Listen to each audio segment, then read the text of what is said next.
Hello, welcome back to the breaking news update. My name is Jimmy Boyd, and you are watching Boyd News. Want to thank you so much for tuning in today. I'm back with another update coming out for the war between Russia and Ukraine, and I've got a ton of big news that I'd like to share with all of you today. So we've got a lot of news to cover in today's video. We're going to start off with a story that actually came out yesterday evening, and it's going to be regarding the minerals deal that has officially been signed by the United States and Ukraine. Let's take a look at this story here on your screen. Ukraine and the U.S. have signed a minerals deal after months of talks. The U.S. and Ukraine have signed a long awaited minerals deal, providing the U.S. with preferential access to Kiev's natural resources in exchange for the formation of a reconstruction investment fund.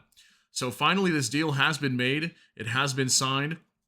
This is a picture coming out from yesterday. On the left side of your screen, that's Scott Bessent, the U.S. Treasury Secretary. And on the right side of your screen is Ukraine's economy minister. Her name is Yulia Sviridenko, if I'm saying that right. Sviridenko. Kind of hard to pronounce her last name. I'll show it to you in just a minute.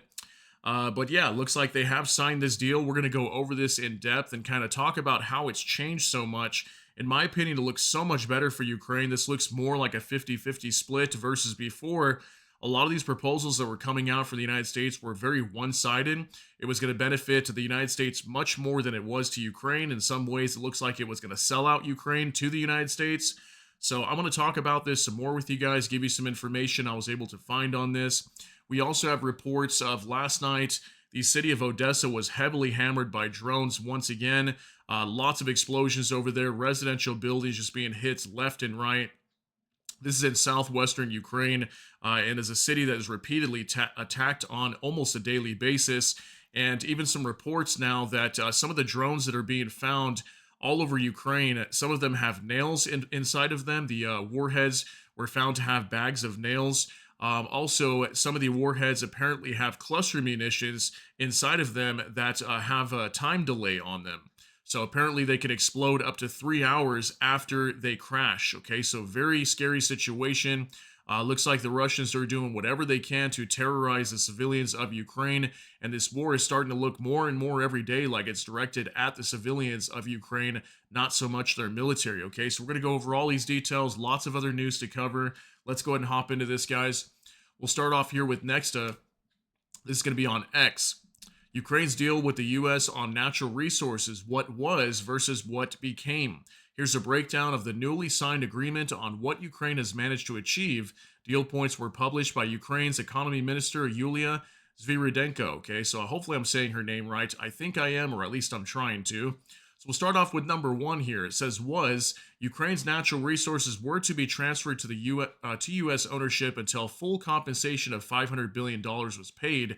So what it has become is Ukrainian natural resources remain under Ukraine's ownership. Okay, so the resources in Ukraine will not be transferred to the U.S. They won't have to worry about paying 500 billions worth in order to repay the debt of what the U.S. has been giving over to Ukraine. We heard so much about from Donald Trump that he wanted like 300 billion at one point. I think it went up as high as 500 billion. So it looks like natural resources will remain under Ukraine's ownership. Number two was Ukraine was contributing 67% of the revenues to the investment fund. U.S. was contributing 33%, with the rest staying with Ukraine.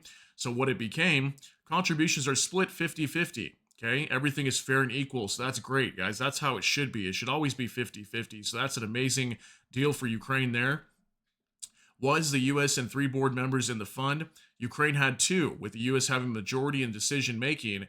Became neither side holds majority. It's a 3-3 split. So yet again, another 50-50 split here again, okay? And that's very, very important. If any of you guys are involved in like business, if you have even 51% or more control over any kind of a contract deal, you are going to be able to have pretty much entirely control of all the decision making, okay? So the fact that Ukraine was able to secure a 3-3 split, that is huge, guys. That means the U.S. can't take advantage of anything. It will always have to be a 50-50 agreement on anything that gets changed or any agreements. So it also, from here, number 4, was the U.S. hinted at privatizing Ukernafta, if I'm saying that right, and Energo-Atom became Ukrainian national assets are protected. No privatization of Ukernafta and Energo-Atom. Okay, I'm probably butchering those. But 2 Ukrainian companies apparently are going to be protected. Okay, they are not going to be privatized at all, so that's very big as well. They'll remain Ukrainian. And also, it says here, was Ukraine was supposed to compensate the U.S. for aid provided since 2022, became no debts. The U.S. can invest and earn, but Ukraine has no obligation in arrears. Okay, so that was a big one too. We heard that Ukraine was stating that none of the supplies that's been given to Ukraine over the last several years should be considered as debt. So that's huge. That was a big win for Ukraine there too. Also, number six was the agreement contradicted Ukraine's path to EU membership. Became the agreement complies with Ukraine's constitution and doesn't contradict EU accession. Okay, so this agreement will not block Ukraine from getting into the EU, so that's very big as well. Number seven was Ukraine was to pay 50% of current revenues from its resources. Became Ukraine contributes 50% of revenues from new investments in resources, oil, and gas. Current revenues remain unchanged. I mean, look at how many wins Ukraine has gotten here. I'm surprised that the Trump administration even was bending on a lot of these. Looks like they gave in a lot just to make this deal with Ukraine. So here's number eight was legislative changes were required for the deal to work. Became only limited and targeted changes are needed. The agreement will be ratified by the Verkhovna Rada, excuse me. So that's their parliament in Ukraine. Okay, so that's a big one there too. Number nine was no guarantee of U.S. involvement in attracting investments. Became the U.S. will attract additional investments and technologies. The fund is managed by the U.S. Development Finance Corporation, also known as the DFC. Okay, so in terms of attracting investments, so it looks like the U.S. will help and back Ukraine in bringing more investments and technologies into their nation. So that's huge as well. That's really going to help out their economy big time. Okay, and then finally, number 10 was tax liabilities on the fund's earnings. Became the agreement. The agreement guarantees tax-free contributions to the fund, no taxes on income or investments. Okay, huge. Also, so no taxes that will have to be paid in regards to income or investments with this fund. Okay, so very, very big news, guys. Here's a couple pictures today. Here's that photo we had for you on the waiting screen of the Treasury Secretary of the U.S. and also the Economy Minister of Ukraine. Here's one more photo of them signing it. Okay, so this is very, very big news. I've got a few more things I could show you guys as well.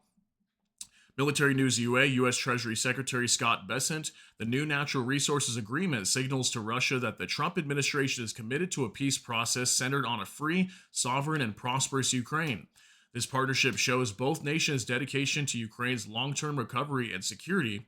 No country or individual that supported Russia's military machine will benefit from Ukraine's reconstruction. Okay, so this is a huge statement too, because this sends a huge signal over to Russia that the U.S. is committed to, Ukraine's sovereignty, protecting their nation, helping them rebuild. I mean, that's huge. That's another sign that the U.S. is serious about this war coming to an end. And so far, we've been seeing that the U.S. does want this war to come to an end, but there's just some major hurdles that need to be overcome. So go ahead and take a look at what he has to say, about a minute long. President Trump's tireless efforts to secure a lasting peace, I am glad to announce the signing of today's historic economic partnership agreement between the United States and Ukraine, establishing the United States-Ukraine Reconstruction Investment Fund. This partnership allows the United States to invest alongside Ukraine to unlock Ukraine's growth assets, mobilize American talent, capital, and governance standards that will improve Ukraine's investment climate and accelerate Ukraine's economic recovery. The Development Finance Corporation will participate and help to establish this fund in collaboration with the government of Ukraine.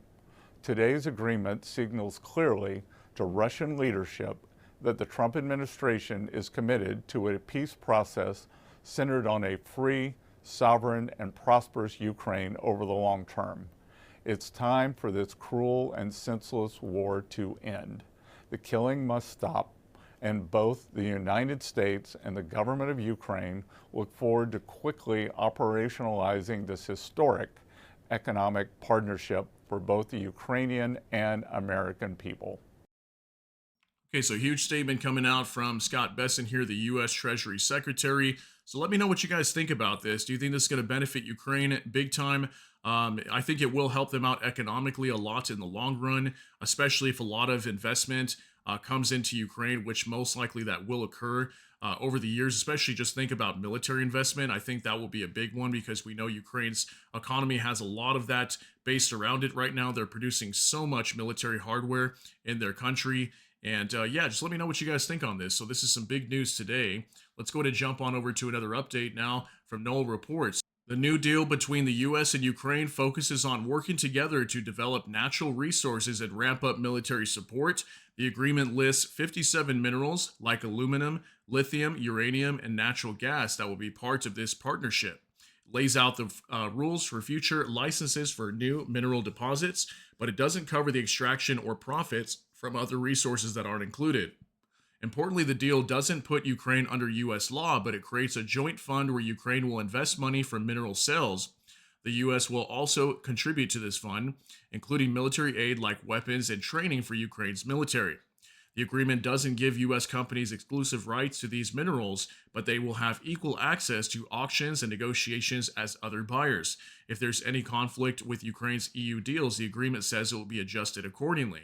There's still a technical agreement being worked out in Ukraine's plans to ratify the deal in parliament soon, okay? So it looks like they might still be kind of tweaking this thing a little bit.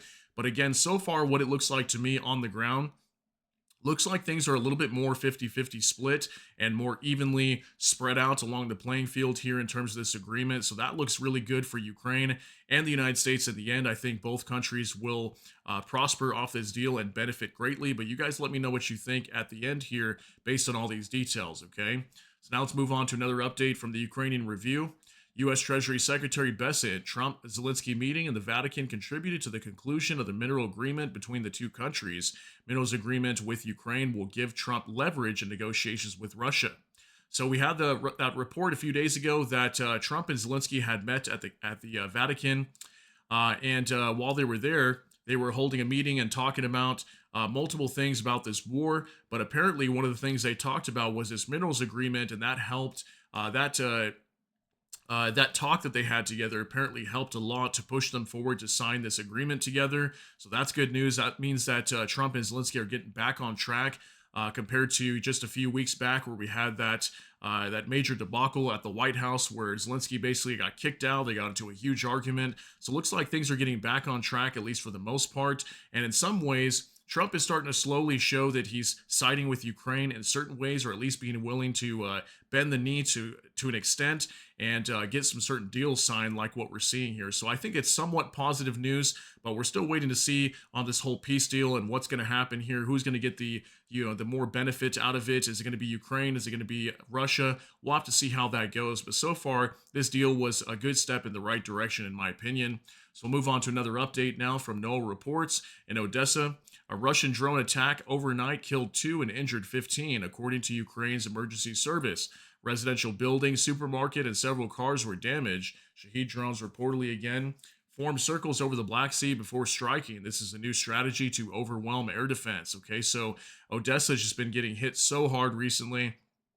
And this whole new strategy that they're talking about here with drones, what they do is they collect a lot of drones in the Black Sea. The Russians do, that is. They wait for a lot of them to build up, and then they all attack at the same time to overwhelm air defense systems. So that way they're more effective on striking cities. And then we've got all these residential buildings like you see right here catching on fire and being destroyed.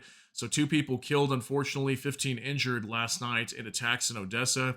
Here's a video now from Anton Yushchenko. Massive Russian attack on Odessa last night. 2 people killed, 15 more people injured. Residential buildings, private homes, a supermarket, a school, and vehicles damaged. Russian terror on Ukrainian civilians continues. Okay, 10-second clip, guys. Take a look at this.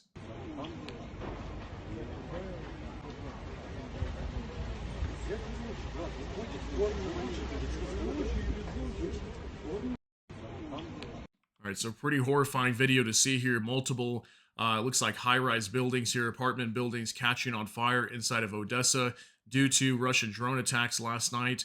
There was lots and lots of damage occurring in this area, so we'll show you some more videos here.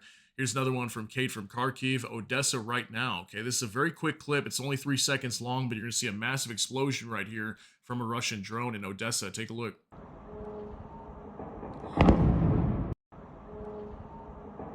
All Right, so this was Odessa last night, and this has been a reoccurring thing almost every single day inside of Ukraine. And it looks like the Russians just alternate on these cities. Sometimes they're hitting Dnipro, sometimes they're hitting Kupiansk, they hit Kharkiv. In the Donetsk region, we got certain cities being hammered over there. Pokrovsk was getting hit yesterday. Now Odessa again. I mean, there's definitely certain cities like Odessa that get hit repeatedly on almost on a daily basis. Okay, so now from Savchenko Volodymyr, I filmed this video for my followers. This is what the night in Odessa looked like. Shaheeds hit residential buildings and multiple fires broke out across the city. Here's another clip, guys, 17 seconds.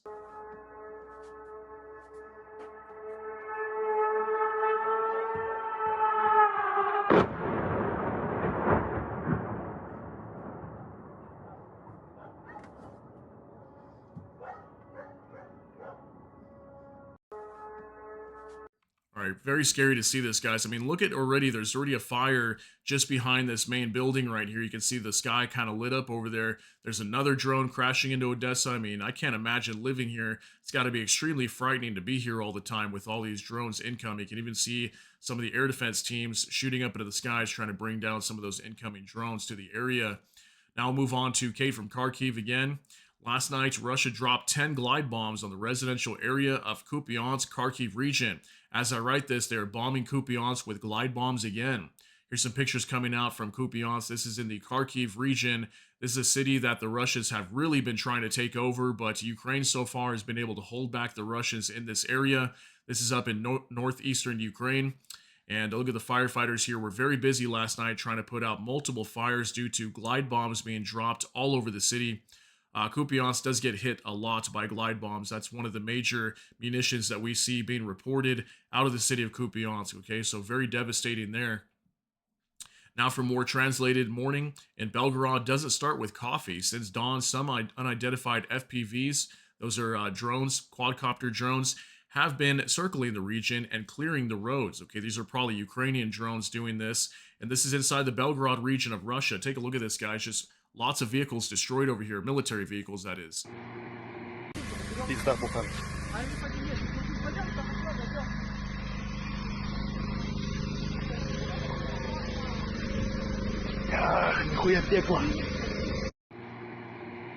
Okay, so as far as we know, the Ukrainians still are operating in the Belgrad region. We last heard there was like maybe one or two small settlements that Ukraine had taken over. So Ukraine is controlling the Belgrad region, also Kursk heavily with drones. We can see a Russian Bukhanka, like a van right here that was destroyed. And then at one point at the beginning of this clip right here, looks like that might be a KAMAZ truck, a Russian military truck that was also being destroyed. Okay, so it looks like FPV drones are heavily controlling the Belgrad region, stopping any vehicles incoming to Ukraine. Now take a look at this from Spravdy Stratcom Center. Russia is now using drones to spread delayed cluster munitions on populated areas last night on residential neighborhoods of Kiev. These submunitions are designed not only to kill but to terrorize, detonating not immediately but minutes or even hours after impact. Last night in Kiev region, enemy UAVs released such weapons in Borispil district. Repeated explosions were reported in Malaya, Oleksandrivka after a drone strike. In Bornichi, submunition detonations were also confirmed. Residents were warned to stay away from the debris. Some of these munitions can explode up to 3 hours after falling. Russia's war is now primarily aimed at Ukraine's civilian population. Okay, so this is allegedly a photo of one of the warheads that were found, and I'm assuming these are probably different cluster munitions that were stored inside of this warhead. And from what we understand here, these things don't detonate right away. Okay, they take up to maybe 3 hours to detonate. So apparently these drones can also spread these munitions all over the place.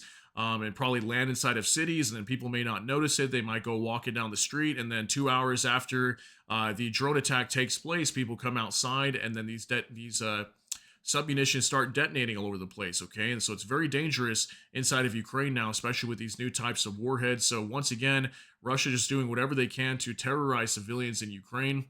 Here's another one from Max 24. Russia's trying to inflict maximum damage on the civilian population. A bag of nails was found in the UAV that attacked Kharkiv. the head of the Kharkiv region police. I mean, take a look at this, guys, too. A bag full of nails. Can you imagine that if that thing were to explode and lob those nails everywhere, what kind of damage that would do? I mean, this is absolutely insane what we're seeing here coming from Russia. And we know that these drones are designed to attack civilian areas. We don't really see these drones attacking military installations. 90% of the time, they're hitting residential buildings. That's what we report almost every single day here with you guys. So just crazy. They're using thermobaric warheads. They're using submunitions that are designed to detonate, sometimes hours after they are deployed into Ukraine, coming out of these drones, and now even nails inside of these drone warheads. I mean, absolutely crazy, guys. Let me know what you think on all that. Now, from Anton Gurushenko, President Trump's administration probably approved its first 50 million arms exports to Ukraine through direct commercial sales to Kiev, according to the Kiev Post. According to the publication, on Wednesday, the president's administration informed Congress of its intention to approve the exports of defense-related products to Ukraine through direct commercial sales (DCS) of 50 million or more. Okay, so here's the Kiev Post today. Trump okays first cash weapon sale to Kiev. Partly lifts hold on Ukrainian military aid. Trump White House approved its first 50 million arms exports to Ukraine through direct commercial sales to Kiev as peace talks slow. Okay, so this is very big. I wonder if this is in response to that deal being signed yesterday. Maybe that made Trump very happy. He's like, okay, since you're doing business with us, we'll start selling some military hardware over to you guys. So apparently there was a 50 million deal that was made between the U.S. and Ukraine recently, and the U.S. just approved it and have sent it over to Ukraine. So that's very, very big news. Maybe that's a good step in the right direction, and the U.S. might start supplying more weapons over to Ukraine here very soon, especially if we see that Russia does not want to end this war. That could highly likely happen. Now, from Anton Gurushenko, Zvezda, a TV channel of the Russian Defense Ministry, reported that U.S. Secretary of State Marco Rubio might attend the parade in Moscow on May 9th. The channel quoted a source in the diplomatic circles that reportedly said that the United States might be presented at a high level. Supposedly, this representative could be Secretary of State Marco Rubio. The source allegedly said, there have been no other confirmations or information regarding this. So here's that report from the Russian TV channel here. So allegedly, could Marco Rubio be heading over to attend this parade on May 9th inside of Moscow? I mean, that'd be pretty crazy if he did. I couldn't imagine that, but we see right now that Russia and the U.S. are heavily buddying up, and I think that would send a major signal that the U.S. is still willing to cooperate with Russia, and especially if they're attending this parade, that definitely sends a huge signal over to Russia. So we'll see if that happens to be a thing. That's just kind of some rumors going around right now, but maybe Marco Rubio might be attending the parade. We'll follow that, and we get some information. I'll update you guys on that later, okay? Now, for military news UA, Trump believes that if Russia defeats Ukraine, the blame will fall on him, so he will not stop military and economic aid to Kiev, says the Times. And here's the report. Minerals deal brings hope of U.S. military support for Ukraine. Some in Kiev believe Trump could approve weapon deliveries, if only to protect energy assets that America now has vested interest in safeguarding. So yeah, just like I mentioned, I think this will push things into a good direction for Ukraine, and the U.S. might start issuing aid over to Ukraine, okay, military aid to protect some of these investments that have probably been agreed to in the minerals deal. So that's huge news coming out, okay, very, very good news for Ukraine. Now, from Savchenko, Volodymyr, amid uncertainty over U.S. support, Ukraine is counting on expanding use of domestically made drones, according to the New York Times. The Ukrainian program involves expanding 4 selected battalions into regiments that will be armed with a variety of flying drones and ground-based UAV weapon systems. Kiev is implementing a drone line strategy, which involves creating a security zone 30 kilometers deep behind the front line. Populating this space with drones will make it impossible for the Russians to prepare new assaults. The goal is to block large sections of the front and hold out without help. So more talk that Ukraine is heavily relying on their own drones, especially these FPV drones. This is probably an FPV drone operator right here. And Ukraine's doing whatever they can to utilize these drones to protect the front line. And we're hearing more and more of that every single day. Okay, they're becoming heavily reliant on producing FPV drones and using them on the front. Now, from Max 24, Senator Lindsey Graham announces broad Senate support for new bone-crushing sanctions against Russia. On Russia, with 72 colleagues backing a bill to impose tariffs up to 500% on nations buying Russian oil, gas, and key products, according to Bloomberg. Okay, this is a new bill that's being led by Senator Lindsey Graham out of South Carolina in the United States. Has put a bill forward inside of Congress to push for secondary tariffs on any nations that do any deals with Russia, primarily with like their gas, oil, things like that, any kind of key products that they might be trying to purchase from Russia. This is supposed to force Russia to agree with Ukraine on some sort of settlement. If Russia does not agree, that's when they'll be hit with these massive sanctions. So up to 500%, guys, that's huge. This could definitely cripple Russia's economy if this bill gets submitted and approved. Okay, so very, very big news. Looks like lots of support for that bill in Congress. Now from Savchenko Volodymyr again. We will negotiate peace in Ukraine for the next 100 days. JD Vance, in an interview with Fox News, he said that Donald Trump is seeking a lasting resolution to the war between Russia and Ukraine, but there is a big gap between the countries' positions, and now the task of diplomacy is to try to somehow bring these two sides closer together. Okay, so while we've been hearing recently that the U.S. might pull out of negotiations between Ukraine and Russia to try to end this war, now we're hearing from JD Vance, the vice president of the U.S., that they might still continue to negotiate for the next 100 days. So maybe that whole talk of them saying they were going to pull out had something to do with that minerals deal, because now that Ukraine and the U.S. have signed it, look at how there's kind of a change in rhetoric and tone towards Ukraine. There's not so much pressure on Ukraine anymore, and there's more talk about we're going to stay in the fight. We're going to continue to try to help Ukraine and Russia end this war. We're not really going to pull out now, is kind of what I'm seeing here. If they're stating that they're going to negotiate peace for the next 100 days, okay? So could this take until the end of the year? Maybe. It's looking likely it probably will take till the end of the year, maybe longer for the U.S. to try to end this war, but who knows? We'll have to see what happens here, but looks like the U.S. will remain in for right now. Now, for the Ukrainian Review, German Rheinmetall and American Lockheed Martin have agreed to expand their cooperation, aiming to increase the production of missiles and ammunition in Europe, says Militärny. Companies have signed a memorandum that envisions the creation of European Center of Excellence for the production and distribution of missile and missile systems, with the aim of strengthening Europe's security and independence. Okay, so German company Rheinmetall, defense company over there, and then also American defense company Lockheed Martin teaming up together to help produce weapons for Europe. Okay, so that's very big.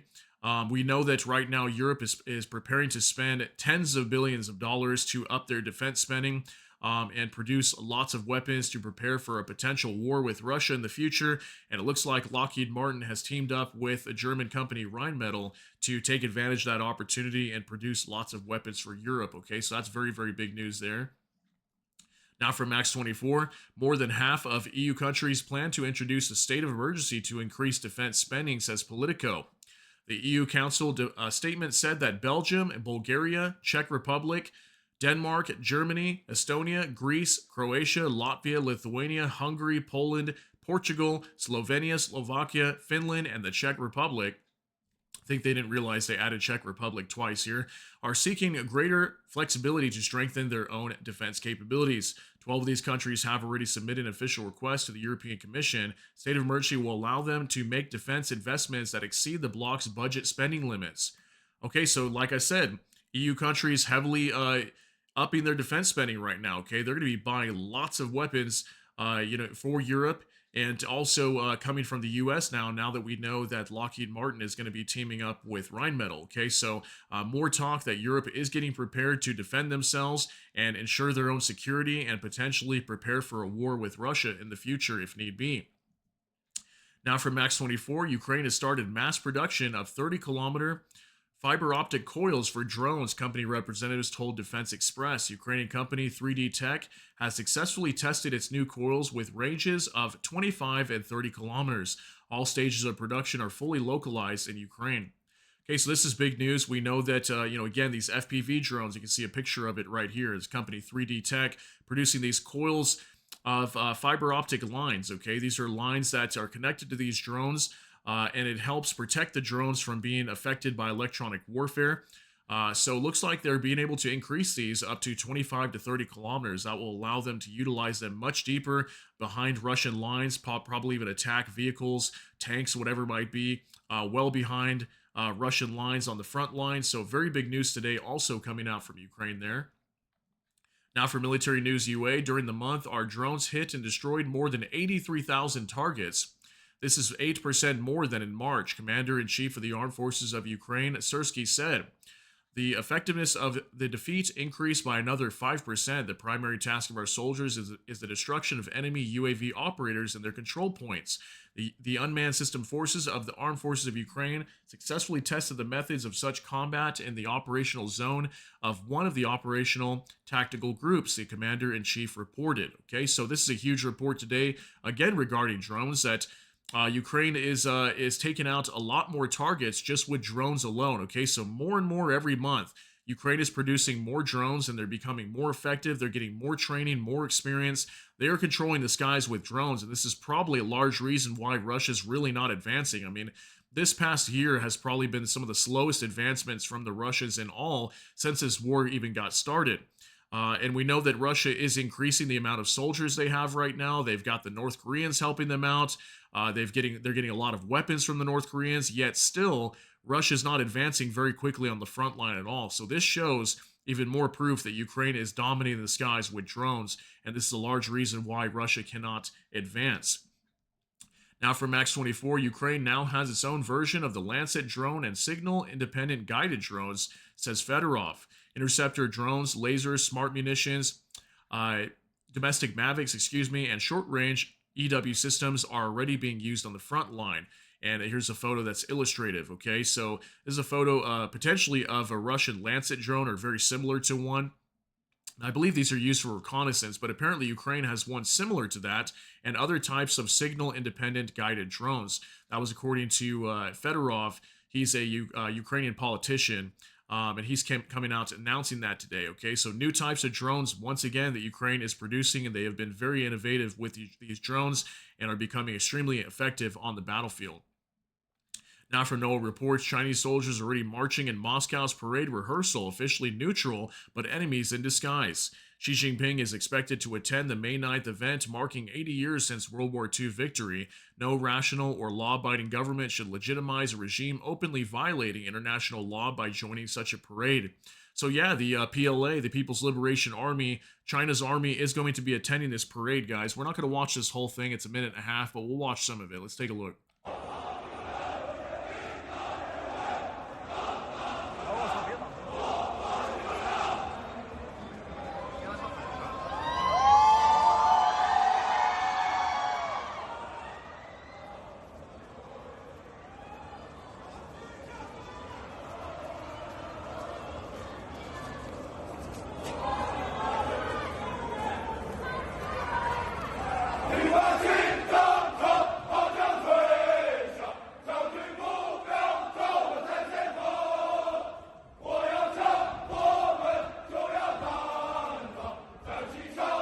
Okay, we'll go ahead and pause it right there. Okay, so we know Xi Jinping is going to be attending, Xi Jinping of China, and then also we have all these soldiers here that are now rehearsing for the parade on May 9th. Okay, so the Chinese PLA will be attending this. They're going to be having their own parade of some sort similar to what you see here, and that's why they're practicing right now. So let me know what you think about that. Do you guys think the Chinese should be attending that parade, especially with their own soldiers there? Share your thoughts and concerns in the comment section on that one. Now from Nexta, EU countries demand new sanctions against Russia. Foreign ministers of Denmark, Estonia, Germany, Iceland, Finland, Latvia, Lithuania, Norway, Poland, Sweden, and France's Minister for European Affairs have issued a joint statement regarding Russia. Key points include continued pressure on Russia with new sanctions to restrict its ability to wage war in Ukraine. EU's upcoming action plan aims to phase out Russian energy imports, a major source of revenue for Russia. Russia's use of shadow fleets to bypass sanctions poses environmental and maritime security risks, especially in the North and Baltic Seas. EU countries are determined to counter this threat and ensure full compliance with international rules. Meanwhile, more and more U.S. senators are expressing support for a bill introducing new sanctions against Russia, as well as 500% import duties on goods from countries that purchase Russian oil and gas. This was announced by Senator Lindsey Graham, one of the bill's co-authors, a leader of the U.S. Republican Party.